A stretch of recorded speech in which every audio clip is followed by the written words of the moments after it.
Hey friends, welcome back to Homestead in a Box. My name is Leah and I am super excited that you're here today. I am super pumped to talk about what we're going to talk about. I'm actually going to be starting some seeds today. I'm going to be starting some eggplant seeds for myself and some banana pepper seeds for a plant sale that I'm having. And I figured I would bring you guys along with me and show you that you don't have to have a whole lot of things to start seeds. We're going to be starting some in some yogurt containers. And this was like a meal prep container that I bought in a big box of things. So you can grab old butter bowls, coffee cans, anything that can hold dirt and that you can drill holes in the bottom so water can seep through the bottom. And you can pretty much grow seeds in it. So a few things we're going to talk about that everybody needs to know before starting seeds is your frost dates and things like that. So if you guys want to grow some food or at least watch somebody grow some food, this is my first time doing it from start to finish, being present the whole entire time. Now I did it this past winter with my winter garden. But previously, anytime I've ever started seeds, I've always started and not been able to finish. I've had to move and leave the garden. I've had to go back on the road and leave the garden to let Mother Nature take care of, you know. So this is my first actual summer garden that I'll be seeing from the seed starting stage to the harvest stage. And I thought it'd be really cool to bring you guys along to show you that I'm a first timer. I've paid for a few courses. I've taken some free courses. I've read a lot of books over the last year and a half, and I'm just diving in head first. So if you guys want to dive with me, come on along and let's plant some eggplants and banana peppers. Well, I went to try, but somebody needed some attention. You want to say hi, Maynard? Oh, him's a good boy. Oh, him loves his mom. This is my sidekick, y'all. This is Maynard Spaynard. Say hi. He looks like Rod Stewart. Alright, there's a few things that you're going to need to know before you get started planting seeds. Okay, one of them is to know what zone you're in. For instance, I'm in zone 7. I'm in southeastern Oklahoma. Depending, I say this all the time, on which farmer you ask, will they say I'm in zone 7A or zone 7B. But I'm at like the base of some mountains, so it does kind of fluctuate depending on your elevation. Another thing you're going to want to know is your first frost date and your last frost date. And you're going to want to know how many frost-free days you have in between those two dates. All of these things can be found by a simple Google search. Just type in, for instance, what is my first frost in your zip code. And for instance, you know, mine says March 21st to March 31st, but I know last year the last frost where I was at was April 5th. And then also look up your first frost. You know, our first frost was estimated for the end of October. I know that our first frost this last year was what was it? Like November 11th, I believe. November 11th, yes.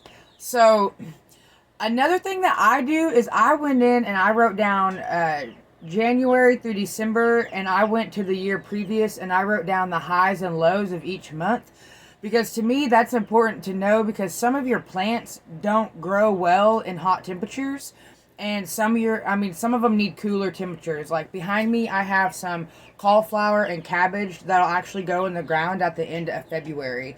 If I was to wait to put them out any longer, they would bolt and I wouldn't get any fruit off of them. But we'll go over a few of those terms and things as we go. So, know those dates. Those dates are really important. So, know your dates. Today, as I mentioned earlier, I'm going to be planting some banana peppers and some diamond eggplant. I've never planted this kind of eggplant. Last year I did put in the ground some regular eggplant, and I did get a few things off of it. Like I said, Mother Nature just kind of took over my garden last year. But anyway, I'm going to start these today, a few of these for myself, and like I said, I'm going to be selling these at a plant sale that I'm hosting, but I'm also going to keep a couple for myself. I was reading the back of these packages, and they actually said to start indoors 8 to 12 weeks. And most things that I've read say on the back how many weeks to start them. I'm kind of just itching to get my hand to plant some more things. So they say 12 weeks. I'm going with 12 weeks. Okay, so what I have here is I use potting soil to plant my seedlings in. They have seed starting mix that has no fertilizers or anything like that in it, and then they have potting soil, and I use potting soil. So the particular potting soil, and I'm experimenting with different potting soils this year. This particular potting soil is Fox Farm Happy Frog, and it's just really easy to get, super close to me right down the road. And so that's just what I'm going to be starting these in. And so I've gone in and I have drilled holes in the bottom of these. And then I'm just going to kind of come down here where the soil is a little bit more moist in the bottom and fill these cups.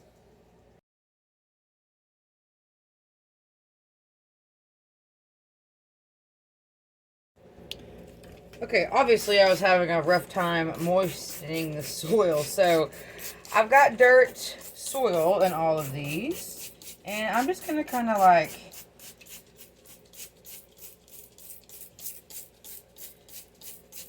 I'm bottom watering, which means I'm watering from the bottom of the plants, but for the first 7 to 10 days, I just want there to be enough moisture in the soil that, I just need there to be moisture in the soil so I'm not pushing the seed out by watering it, because the seeds, some of them you don't plant very deep. So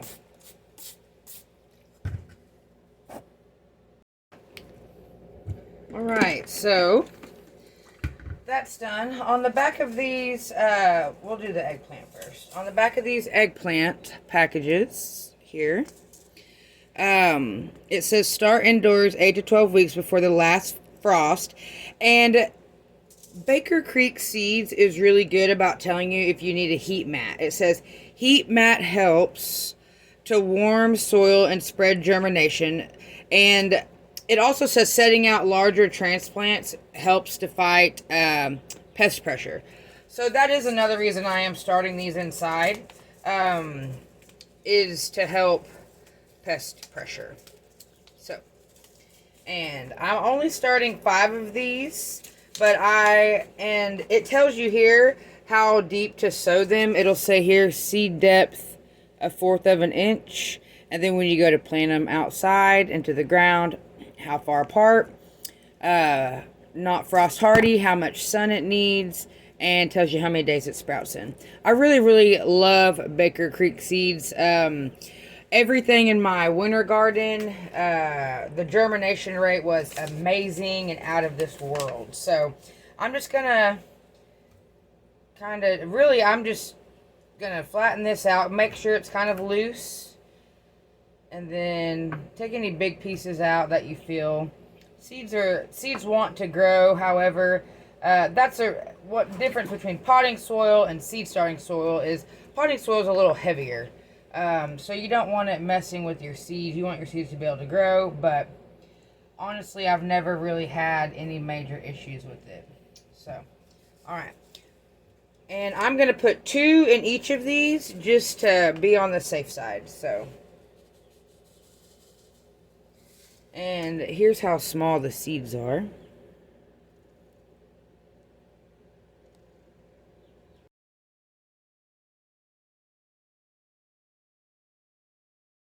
I went ahead and covered the eggplants with some just clear plastic wrap.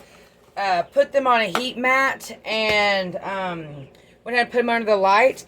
One of the things I like about, 2 things. One, I didn't think that seeds needed light to germinate, but I'm wrong. Some seeds do require lighting to germinate. And which brings me to one of the things I really enjoy Baker Creek Seeds, because on the back of their package, like on these banana peppers, It says start indoors in bright light 8 to 12 weeks before. Had they not put that on their package, I would have no idea. So I am excited that they put that on there. So here I just have these. There's about 25 seeds in here. I'm just going to kind of, well, was going to kind of spread them out.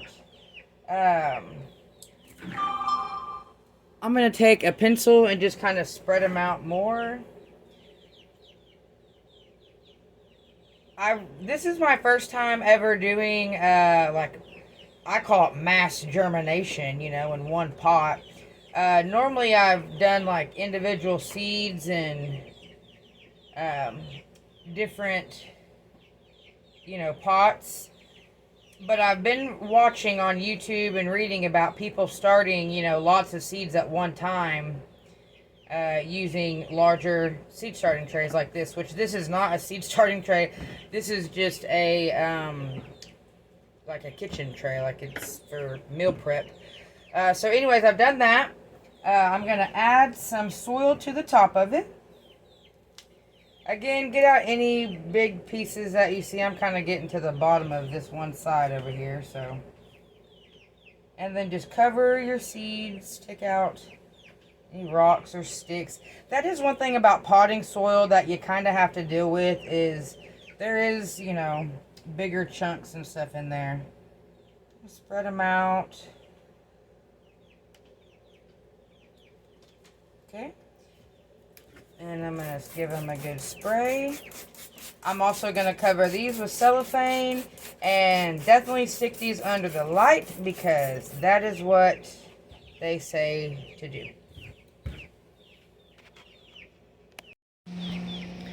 Okay, I have my eggplants and my banana peppers started. They are under the grow light.